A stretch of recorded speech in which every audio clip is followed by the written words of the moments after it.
Team India pace bowler Mohammed షమీకి గత కొంతకాలంగా మొండి చెయ్య మిగులుతోంది. ఎంత మంచి ప్రదర్శన ఇచ్చినా సెలెక్టర్లు అతని వైపు కన్నెత్తి కూడా చూడడం లేదు. రంజీ ట్రోఫీలో రాణించినా అవకాశాలు ఇవ్వకపోవడంతో షమీతో పాటు పలువురు మాజీ క్రికెటర్లు అసహనాన్ని వ్యక్తం చేశారు. తాజాగా సౌరవ్ గంగూలీ కూడా ఈ అంశంపై తీవ్రంగా స్పందించారు. ప్రస్తుతం రంజీ ట్రోఫీలో అద్భుతమైన ప్రదర్శన చేస్తున్న షమీకి జాతీయ జట్టులో స్థానం ఇవ్వకపోవడంపై ఆయన అసంతృప్తి వ్యక్తం చేశాడు. ఇటీవలి కాలంలో షమీ తన బౌలింగ్ ఫామ్ తో మరోసారి తన ప్రతిభను నిరూపిస్తున్నాడని గంగూలీ అన్నారు. షమీ ఇప్పుడు అద్భుతంగా బౌలింగ్ చేస్తున్నాడని, అతడు పూర్తిగా ఫిట్ గా ఉన్నాడని చెప్పాడు. రంజీ ట్రోఫీలో 3 మ్యాచ్ల్లో అతని బౌలింగ్ ను చూస్తే స్పష్టంగా తెలుస్తోంది అన్నారు. ఒంటరిగా బెంగాల్ కి విజయాలు అందించాడని పేర్కొన్నారు. షమీ చివరిసారిగా భారత తరపున ఐసీసీ ఛాంపియన్స్ ట్రోఫీలో ఆడాడు. ఆ తర్వాత నుంచి ఏ ఫార్మాట్ లో కూడా చోటు దక్కలేదు.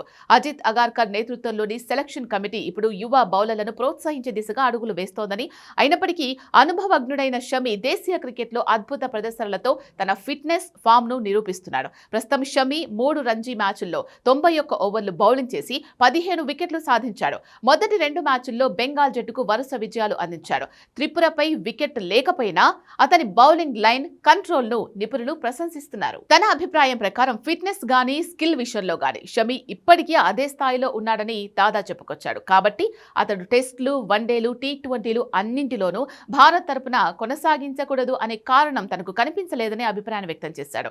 దక్షిణాఫ్రికా టెస్ట్ సిరీస్ కు షమీని జట్టులో చేర్చకపోవడం, రాబోయే 6 నెలల్లో భారత జట్టుకు రెడ్ బాల్ సిరీస్లు లేకపోవడం వల్ల అతడి తిరిగి రావడంపై సందేహాలు నెలకొన్నాయి. అయినప్పటికీ షమీ మరోసారి భారత జట్టులో చోటు సంపాదిస్తాడని గంగూలీ నమ్మకాన్ని వ్యక్తం చేశారు.